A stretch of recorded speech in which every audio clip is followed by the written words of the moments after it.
dökmeden yiyene ikincisi bedava ama pek mümkün değil. Atasanayi sitesi Söğüşçü Apo. Apo kolay gelsin. Sağ ol. Evren abi hoş geldin. Bol beyinsiz, bol mor soğan, bol acı. Abi dükkanı kapattık. Yeni dükkana geçiyoruz. Tadilatımız var. O yüzden müşterilerimiz de söğüşsüz kalmasın diye seyyardan geldiğim için bak lezzetlerine devam ediyoruz. Yanak da alalım.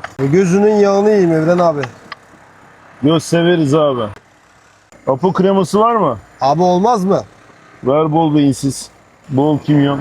İster misin abi? Severiz. Evren abim severiz dedi. Lan kabuksuz domates. Aynen öyle abim. Dökmeden yine bedava mı gene? Abi ikincisi bizden. Zaten biz yaparken döküyoruz Evren abi. Afiyet olsun. Teşekkürler. Atasanayi sitesi Söğüşçü Apo. Dökmeden yiyene ikincisi bedava ama pek mümkün değil. Baksana kocaman.